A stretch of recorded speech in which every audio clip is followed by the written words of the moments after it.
আমরা ছিলাম একসাথে, আমরা আছি একসাথে, ইনশাল্লাহ আমরা থাকবো একসাথে। কাজে আমাদের মধ্যে আমি মনে করি না ডিফারেন্স অফ ওপিনিয়ন হতে পারে, কিন্তু ভুল বুঝাবুঝির কোনো কারণ আমাদের মধ্যে আছে বলে আমি মনে করি না। এই সন্ধ্যার অনুষ্ঠানে উপস্থিত সকল জাতীয় নেতৃবৃন্দ, বিভিন্ন রাজনৈতিক দলের উপস্থিত জাতীয় রাজনৈতিক নেতৃবৃন্দ শুধু বলবো না, আমি বলবো, আমি আমার অবস্থান থেকে বলবো উপস্থিত সকল রাজনৈতিক সহকর্মীবৃন্দ, আসসালামু আলাইকুম। বেশ অনেকদিন পরে আপনাদের সাথে আজকে দেখা হয়েছে। অনেকদিন পরে এই জন্য কথাটা বললাম যে স্বাভাবিকভাবেই আমরা একসাথে আন্দোলন সংগ্রাম করেছি। আমরা এখানে প্রত্যেকটি রাজনৈতিক দলের বিভিন্ন পর্যায়ের নেতৃত্ব, বিভিন্ন পর্যায়ের কর্মীবৃন্দ অত্যাচারিত হয়েছে, নির্যাতিত হয়েছে। আলহামদুলিল্লাহ, আল্লাহর রহমতে আমরা আমাদের বাংলাদেশের মানুষের রাজনৈতিক অধিকার প্রতিষ্ঠার আন্দোলনে সফল হয়েছি এবং যেই দাবিটি নিয়ে আমরা সাধারণ মানুষের কাছে গিয়েছিলাম যে তাদের ভোটের অধিকার প্রতিষ্ঠিত করা, সেই অধিকার নিয়ে আমরা বিজয় অর্জন করে সেই অধিকার নিয়ে আমরা গিয়েছি মানুষের কাছে। এবং মানুষ, আজকে আমরা যারা এখানে আছি, আমাদের সকলকে বা আমাদেরকে বাংলাদেশের মানুষ তাদের রায় দিয়ে দেশ পরিচালনা করার দায়িত্ব দিয়েছে। উপস্থিত জাতীয় নেতৃবৃন্দ এবং সহকর্মীবৃন্দ, আপনাদের নিশ্চয়ই মনে আছে যে আমরা এখানে অনেকগুলো রাজনৈতিক দল একসাথে বসে আমরা 31টি দফা উপস্থাপন করেছিলাম বাংলাদেশের মানুষের সামনে।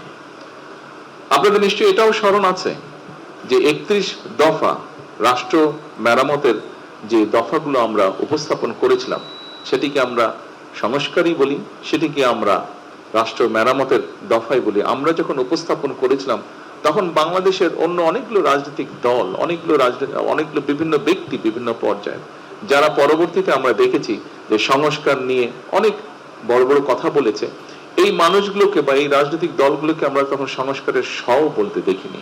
কিন্তু আজকে আমরা এই প্যান্ডেলের নিচে যারা বসে আছে একত্রে, আমরা কিন্তু তখন স্বৈরাচারের চোখ রাঙানিকে উপেক্ষা করে আমরা রাষ্ট্র সংস্কারের দফাগুলো আমরা দিয়েছিলাম। প্রিয় সহকর্মীবৃন্দ, এই 31 দফা নিয়ে আমাদের সকলের একসাথে বসে রচিত যে 31 দফা, সেই 31 দফা নিয়েই কিন্তু আমরা যে নির্বাচন, 12 তারিখের ফেব্রুয়ারি নির্বাচন, সেই নির্বাচনে জনগণের সামনে গিয়েছিলাম এবং জনগণ গণতান্ত্রিক ব্যবস্থাপনায় জনগণ যে প্রস্তাবের পক্ষে রায় দেয়, সেটিকে জনগণের প্রস্তাব হিসাবে বিবেচনা করা হয়। কাজে আমি ব্যক্তিগতভাবে মনে করি, একজন রাজনৈতিক কর্মী হিসাবে, যে 31 দফা আমরা সকলে মিলে বসে রচনা করেছিলাম বা তৈরি করেছিলাম, সেই 31 দফার পক্ষে বাংলাদেশের জনগণ রায় দিয়েছে এবং আমি মনে করি এইটি এখন বর্তমানে সমগ্র বাংলাদেশের গণতান্ত্রিক জনগণের এটি 31 দফা, শুধু আমাদের রাজনৈতিক দলগুলো নয়, বরং 31 দফা বাংলাদেশের জনগণের 31 দফা হয়ে গিয়েছে এখন। প্রিয় সহকর্মীবৃন্দ, 12 তারিখের নির্বাচনে আমরা সকলে একসাথে কাজ করেছি, আমরা 12 তারিখের নির্বাচনে সফল হয়েছি। আপনারা নিশ্চয়ই দেখেছেন 5ই আগস্ট স্বৈরাচার বিতাড়িত হয়েছিল, কিন্তু স্বৈরাচার বিতাড়িত হওয়ার পরে একটি গুপ্ত বাহিনী 5 তারিখের পরে ধীরে ধীরে আত্মপ্রকাশ করেছিল এবং আপনাদের পরিষ্কার, আমি ডিটেইলে যাব না, বাট আপনাদের পরিষ্কার মনে আছে যে তারা 12 তারিখের নির্বাচন এবং 12 তারিখের নির্বাচনের আগে ঠিক স্বৈরাচারী কায়দায় ভিন্ন ডিজিটাল ওয়েতে তারা কিভাবে তাদের কাজগুলো চালিয়েছিল, কিভাবে তারা চেষ্টা করেছিল বাংলাদেশের জনগণকে বিভ্রান্ত করার জন্য। বাট ঐতিহাসিকভাবে সত্য, বাংলাদেশের জনগণ যখনই স্বাধীনভাবে তাদের মতামত দেওয়ার সুযোগ পেয়েছে, তারা সকল সময় দেশের পক্ষে, জনগণের পক্ষে সঠিক সিদ্ধান্ত গ্রহণ করতে কখনো ভুল করেনি এবং ঠিক 12 তারিখের নির্বাচনেও তারা সেটিই করেছে। আমি সঙ্গত কারণেই নামটি উচ্চারণ করতে চাইছি না। কয়েকদিন আগে আমার সাথে অন্তর্বর্তীকালীন সরকারের একজন উপদেষ্টা সাক্ষাৎ হয়েছিল। কথা প্রসঙ্গে উনি বলছিলেন যে উনারা যে 18 মাসের মতন দেশ পরিচালনা করেছেন, এই 18 মাস উনারা দেখেছেন যে কত অসহায়ের মতন উনারা ছিলেন। উনি বলছেন, উনি একজন সেই সরকারের উপদেষ্টা হিসেবে বলছেন এবং উনি বলছেন সরকারের 60% উপরে সেই গুপ্ত বাহিনীর ইনফ্লুয়েন্স ছিল। সেই গুপ্ত বাহিনী বিভিন্ন, এবং আমরা দেখেছি নির্বাচনের পরে এই গুপ্ত বাহিনীকে দিশাহারার মতন বক্তব্য রাখতে, বিভিন্ন রকম বক্তব্য রাখতে, এবং এখনো তারা বিভিন্ন রকম বক্তব্য রাখছে তারা। আমরা দেখেছি, পত্রপত্রিকাতে আমরা দেখছি, সোশ্যাল মিডিয়াতে আমরা দেখছি। সেই ব্যক্তির বক্তব্য হচ্ছে যে এরা দিশাহারা হয়ে গেছে। 18 মাস তারা এমন ভাবে তারা পুরো জিনিসটাকে ব্যবহার করেছে তাদের পক্ষে, কিন্তু 12 তারিখে যখন জনগণ তাদের রায় প্রদান করেছে তারপর থেকে তাদের মাথাটি খারাপ হয়ে গেছে। প্রিয় সহকর্মীবৃন্দ, 16-17 বছর স্বৈরাচারের রেখে যাওয়া পুরো একটি বিধ্বস্ত ইকোনমি, 16-17 বছর রেখে যাওয়া স্বৈরাচারের একটি বিধ্বস্ত জ্বালানি বা বিদ্যুৎ ব্যবস্থা, 16-17 বছর ধরে স্বৈরাচারের রেখে যাওয়া একটি শিক্ষা ব্যবস্থা, একটি যোগাযোগ ব্যবস্থা, একটি স্বাস্থ্য ব্যবস্থা, যেটি বলি না কেন প্রত্যেকটি ব্যবস্থা ছিল বিধ্বস্ত। সরকার গঠন করার সাথে সাথে সরকার গঠন, এই যে আমার টেবিলে অন্তত একজন, দুইজন আছেন মন্ত্রী পরিষদের সদস্য আছেন, ফাইন্যান্স মিনিস্টার আছেন এবং পরিকল্পনা আছেন।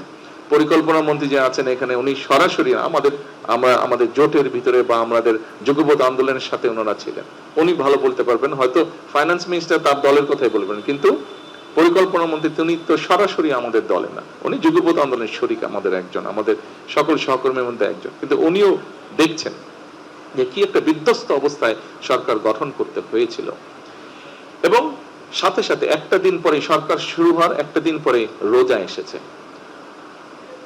আপনারা নিশ্চয়ই দেখেছেন, আপনাদের মনে আছে বেশি দিন হয়নি রোজা হয়েছে। আলহামদুলিল্লাহ, আসার সাথে সাথে রোজাটা পাওয়ার পরেও আমরা বিভিন্ন রকম, একে তো সেই প্রশাসন ছিল, এক প্রশাসনের মধ্যে গুপ্ত বাহিনীর লোকজন ছিল, দুই প্রশাসনের মধ্যে তখনও স্বৈরাচারের লোকজন ছিল, এখনো আছে হয়তো বিভিন্ন জায়গায়। তারপরে আমরা বিভিন্ন রাত দিন পরিশ্রম করার মাধ্যমে আমরা চেষ্টা করেছি রোজাটাকে এমন একটা পর্যায়ে রাখতে যেখানে মোটামুটি ভাবে সারা দেশের মানুষকে একটি স্বস্তি দেওয়া যায়। 100% না হলেও আমি নিশ্চয়ই কেউ অস্বীকার করবে না, আলহামদুলিল্লাহ মোটামুটি ভাবে একদম নতুন একটি সরকারের জন্য যেভাবে আমরা ম্যানেজ করি, আলহামদুলিল্লাহ মানুষজনকে কিছুটা হলে আমরা কমফোর্ট দিতে সক্ষম হয়েছি। রোজাটি শেষ হবার আগেই একটি যুদ্ধ পরিস্থিতি, মধ্যপ্রাচ্যে একটি যুদ্ধ পরিস্থিতি তৈরি হয়েছিল, এবং যুদ্ধ পরিস্থিতি তৈরি হওয়ার সাথে সাথে একটু আগেই আমি বক্তব্যে বলেছি যে 16-17 বছর যে স্বৈরাচার ছিল, সেই স্বৈরাচার আমাদের দেশের জ্বালানি বিদ্যুৎ ব্যবস্থাকে এমন একটা বিধ্বস্ত বিপর্যস্ত অবস্থা রয়ে গেছে, 3 লক্ষ কোটি টাকা শুধু এখান থেকেই তারা আত্মসাৎ করেছিল। তাহলে বুঝেন একটি সেক্টর যেখান থেকে 3 লক্ষ কোটি টাকার মতন আত্মসাৎ হয়, সেই সেক্টরটির কি অবস্থায় এসে দাঁড়াতে পারে। স্বাভাবিকভাবে যুদ্ধ পরিস্থিতির কারণে আমাদেরকে তেল বলেন, বিভিন্ন গ্যাস বলেন, এলএনজি বলেন, এই সবগুলো আমাদেরকে বিদেশ থেকে ইম্পোর্ট করতে হয়, এটা তো আমরা এখানে প্রডিউস করি না। আমরা তখন স্বাভাবিকভাবে পুরো জিনিসটাকে স্বাভাবিক রাখার জন্য আমরা যেখান থেকে পেরেছি আমরা চেষ্টা করেছি জোগাড় করে নিয়ে আসতে, যাতে দেশের মানুষকে কমফোর্ট দেওয়া যায়। একই সাথে স্বাভাবিকভাবে বাধ্য হয়ে আমাদেরকে অনেক সময় অনেক জায়গায় সেই পরিস্থিতিতে বেশি দামে ক্রয় করতে হচ্ছে, যার ফলে প্রায় $2.5 বিলিয়ন, না খুঁজবে, $2.5 বিলিয়ন মতন আমাদের 3.46 মানে বিলিয়ন, শুধু তেলের জন্য $3.46 বিলিয়ন অতিরিক্ত ব্যয় হয়েছে, যেটা আমরা যদি এই পরিস্থিতি না হতো এই অর্থটা আমরা অনেক অন্য কাজে, দেশ গঠনের কাজে আমরা ব্যবহার করতে পারতাম, কিন্তু বাধ্য হয়ে এইটা আমাদেরকে করতে হয়েছে। স্বাভাবিকভাবেই অর্থনীতি যদি ঠিক না থাকে তাহলে সবকিছুর উপর একটি নেগেটিভ এফেক্ট পড়ে। আমরা চেষ্টা করছি এই জিনিসটাকে ঠিক করতে। আপনাদের নিশ্চয়ই মনে আছে শেয়ার মার্কেট বা ক্যাপিটাল মার্কেট যেটাকে আমরা জানি, এই ক্যাপিটাল মার্কেটের কি অবস্থা হয়েছিল স্বৈরাচারের সময়। এখানে মানুষ আত্মহত্যা পর্যন্ত করেছিল, একজন দুইজন ব্যক্তির নিজেদের তারা কিভাবে আত্মসাৎ করে নিয়ে গেছিল লক্ষ লক্ষ মানুষের অর্থ, মানুষ আত্মহত্যা পর্যন্ত করেছিল। এই ক্যাপিটাল মার্কেট নতুন পলিসি নিয়ে নতুন সঠিক লোক নিয়োগের মাধ্যমে আপনারা এর মধ্যে পত্রপত্রিকায় দেখেছেন, পত্রপত্রিকা তাদের মতন করে নিউজ করছে, কিন্তু ধীরে ধীরে একটি অবস্থাটা আস্তে আস্তে আলহামদুলিল্লাহ ভালোর দিকে যাচ্ছে। এখন এটি ফরচুনেট বা আনফরচুনেট যেটি হোক, গত কয়েকদিন ধরে আবার মধ্যপ্রাচ্য পরিস্থিতি খারাপ হয়েছে। কাজেই প্রিয় সহকর্মীবৃন্দ, আমার যে বক্তব্যটি আমি বক্তব্য দিয়েছেন, এখানে সাইফুল ভাই কিছু কথা বলেছেন, মান্না ভাই কিছু কথা বলেছেন, এখানে আমাদের দাদা কিছু কথা বলেছেন, এখানে জামাল হায়দার সাহেব কিছু কথা বলেছেন, এখানে আমি বুঝি, কিন্তু এই পরিস্থিতিটা এই জন্য আমি কাউকে দোষ দিচ্ছি না। আপনারা যেটি বলেছেন, আমাদের সহকর্মীবৃন্দ, আমাদের যুগপৎ আন্দোলনের নেতৃবৃন্দ যেটি বলেছেন, you have all the reasons to say this, but আমি আমাদের সরকারের অবস্থানটা ব্যাখ্যা করলাম যে কি ডিফিকাল্ট সিচুয়েশনের মধ্যে আমাদেরকে পুরো জিনিসটাকে, দেশটাকে সঠিকভাবে রাখার জন্য, মানুষকে কমফোর্ট দেওয়ার জন্য আমরা কিভাবে জিনিসটাকে ম্যানেজ করার চেষ্টা করছি, সামাল দেওয়ার, অর্গানাইজ রাখার চেষ্টা করছি আমরা জিনিসটাকে।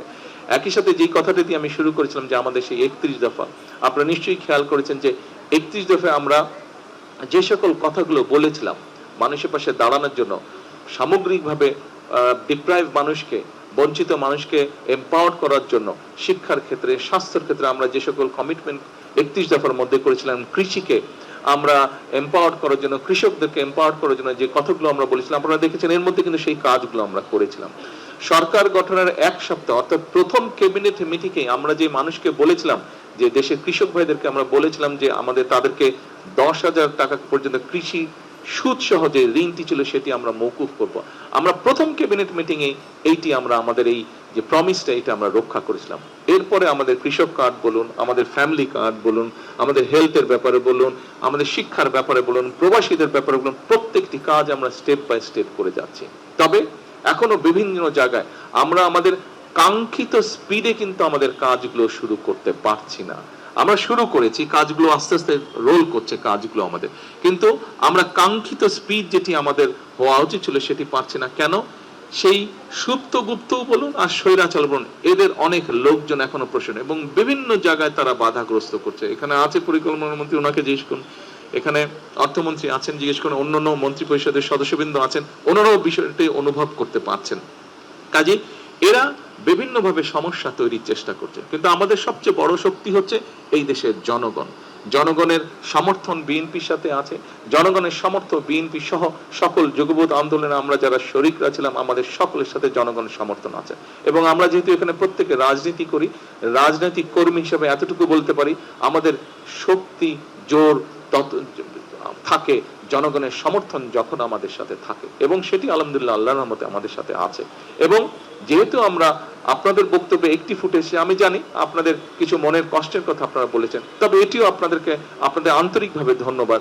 এটিও আপনারা বলেছেন, যে সকল সহকর্মীবৃন্দ বলেছেন, দাদা এখানে বলেছেন, শাহসুফ ভাই এখানে বলেছেন, মানন ভাই এখানে বলেছেন, যে আমরা জনগণের কাছে অন্তত এই জিনিসটা নিয়ে যেতে সক্ষম হয়েছি, যে আমরা চেষ্টা করছি, কাজ করছি, আমরা চেষ্টা করছি, আমরা এইটি আমরা নিয়ে যেতে সক্ষম হয়েছি। আমাদের প্রথম যে স্টেপটি সেটিতে আমার মনে হয় আমরা সফল হয়েছি। কাজেই সমস্যা কতগুলো আপনাদের সামনে তুলে ধরেছি। আমি দৃঢ়ভাবে বিশ্বাসী যে আমার সহকর্মীবৃন্দ, আমরা যারা যুগপৎ আন্দোলনে ছিলাম, আপনারা এই বিষয়গুলি কনসিডার করবেন। আপনারা যে বিষয়গুলি বলেছেন, যে কষ্টের কথা বলেছেন, অবশ্যই আমরা এটা কনসিডার করব। কিন্তু জনগণ যেই দায়িত্বটি প্রথম দিয়েছেন, নিশ্চয়ই আপনারা এই ব্যাপারে একমত হবেন। প্রথমে জনগণের ইন্টারেস্ট আমাদেরকে দেখতে হবে, প্রথমে আমাদেরকে প্রোটেক্ট করতে হবে পুরো দেশের স্বাধীনতা, দেশের সার্বভৌমত্ব, দেশের অর্থনীতি, জনগণের নিরাপত্তা, এই বিষয়গুলোকে আমাদেরকে যে কোনো ভাবে হোক প্রথমে এগুলোকে আমাদের প্রোটেক্ট করতে হবে। তারপরে অবশ্যই অবশ্যই বাকি যে বিষয়গুলো আছে, আপনাদের যে বক্তব্যগুলো আছে, আপনাদের যে বিষয়গুলো আছে বলার, উপস্থাপনা আছে, সবগুলো বিষয় আমরা চেষ্টা করব অ্যাড্রেস করতে। আমরা এতদিন একসাথে ছিলাম, কেন আমরা আপনাদেরকে ছেড়ে দেব? কোনোই যুক্তি নাই। এতদিন একসাথে ছিলাম, আমরা ইনশাল্লাহ সামনের দিনেও একসাথে থাকবো। হতেই পারে চলতে গেলে মাঝে মাঝে হয়তো একটু এদিক ওদিক হতেই পারে। এত সমস্যা, প্রায় 20 কোটি মানুষের দেশ, কত রকম সমস্যা। আপনি যদি দেখেন, এই ঢাকা শহর পরিষ্কার করাই এখন একটা বিরাট সমস্যা হয়ে দাঁড়াচ্ছে। যেদিকে তাকাবেন ময়লা, এই পরিষ্কার করা একটা সমস্যা হয়ে দাঁড়াচ্ছে। এদিক দিয়ে পরিষ্কার করলে ওই দিক দিয়ে ময়লা করে ফেলছে, ওদিক দিয়ে পরিষ্কার করলে এদিক দিয়ে ময়লা করে ফেলছে, এই একটা অবস্থা। তাহলে চিন্তা করেন সমগ্র দেশের কি অবস্থা। অবশ্যই আপনারা এই ব্যাপারে ওয়াকিফ আছেন। আমি শুধু এতটুকু অনুরোধ করব, একটু আমাদের সকলকে ধৈর্য ধরতে হবে। কারণ খুব সম্ভব মান্না ভাই ওনার বক্তব্যে বলেছেন যে জনগণের প্রত্যাশা অনেক, জনগণের প্রত্যাশা অনেক। সেজন্য আসুন আমরা সকলে মিলে চেষ্টা করি জনগণের প্রত্যাশাটাকে আগে আমরা অ্যাড্রেস করি। আমরা তো আছি, আমরা ছিলাম একসাথে, আমরা আছি একসাথে, ইনশাল্লাহ আমরা থাকবো একসাথে। কাজে আমাদের মধ্যে আমি মনে করি না ডিফারেন্স অফ ওপিনিয়ন হতে পারে, কিন্তু ভুল বুঝাবুঝির কোনো কারণ আমাদের মধ্যে আছে বলে আমি মনে করি না। কারণ আমাদের 31 দফার মাধ্যমে আমরা একটি জিনিস একত্রিত হয়েছি, এক জায়গায় একত্রিত হয়েছি, যে ইয়াস আমাদের উদ্দেশ্য এবং লক্ষ্য এক। যেহেতু আমাদের উদ্দেশ্য এবং লক্ষ্য এক, কাজে আমাদের মধ্যে ভুল বোঝাবুঝির হতে পারে না। হয়তো 31 দফার একটি দফা কিভাবে বাস্তবায়ন করবো এই ব্যাপারে আপনার একটা মত থাকতে পারে, আমার একটি মত থাকতে পারে, এখানেই হয়তো কিছুটা ভিন্নতা থাকতে পারে, কিন্তু আমাদের মধ্যে কোনো বিভেদ নেই।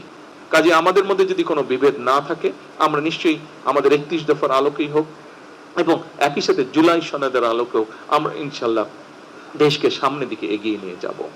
এবং আপনাদের প্রত্যেকের একটি কথা একটু পিছনে নিয়ে যাই, আমরা যখন আন্দোলন সংগ্রামে রাজপথে ছিলাম, আজকে অনেকেই দাবি করে, কারো নাম আমি উল্লেখ করতে চাই না, যাদেরকে একটি শব্দ, গুপ্ত একটা শব্দ ব্যবহার করলেই মানুষ, সাধারণ মানুষও তাদেরকে চিনে, তারা কারা। এদেরকে কিন্তু আমরা অনেক খুঁজেছি, তাদেরকে আমরা পাইনি, আমি পাইনি দূরে থেকে। আপনারা কি কেউ পেয়েছিলেন রাজপথে? তাদেরকে কিন্তু রাজপথে আমরা দেখিনি। বিভিন্ন সময় তাদেরকে দেখেছি যারা পালিয়ে গেছে এই দেশ থেকে তাদের সাথে বিভিন্ন ভাবে আমরা দেখেছি, কিন্তু রাজপথে আমরা দেখিনি। দেখেছি শেষের দিকে এসে কিছুটা আমরা তাদেরকে দেখেছি, শেষের দিকে তারা কিছু কিছু কিছু জায়গায় তাদেরকে দেখেছি, কিন্তু 17 বছর বিভিন্ন জায়গায় আমরা তাদেরকে দেখিনি। কাজে প্রিয় নেতৃবৃন্দ, সেই জন্যই দেশের মানুষ আমাদের উপরেই আস্থা রেখেছে, আমাদের উপরে আস্থা রেখেছে যে ঠিক আছে এরাই দেশকে নিয়ে যেতে পারবে। এটি আমি দৃঢ়ভাবে বিশ্বাস করি। আসুন দেশের মানুষের সে আস্থা ধরে রাখার জন্য আমাদেরকে যে কোনো মূল্যে ঐক্যবদ্ধ থাকতে হবে। দেশের মানুষের আস্থা ধরে রাখার জন্য আমরা সকলে এক কাজ করব। কারণ ওই যে কথা একটি, জনগণের প্রত্যাশা আমাদের কাছে, জনগণ প্রত্যাশা নিয়ে আমাদেরকে দায়িত্ব দিয়েছে। আসুন আগে আমরা দায়িত্বটা পালন করি, তারপরে আমরা নিজেদেরকে নিয়ে ভাবি, আগে জনগণের কথা ভাবি। পরিশেষে আবারও আপনাদের সকলকে আজকে এখানে কষ্ট করে আসার জন্য আন্তরিকভাবে আমি আমার পক্ষ থেকে এবং আমার দলের পক্ষ থেকে এবং আমার সরকারের পক্ষ থেকে আপনাদেরকে আন্তরিকভাবে আমি শুভেচ্ছা এবং ধন্যবাদ জানাচ্ছি। ইনশাআল্লাহ এটি শেষ না, এটি শুরু। আমরা এটিকে ইনশাআল্লাহ কন্টিনিউ করব। আসসালামু আলাইকুম।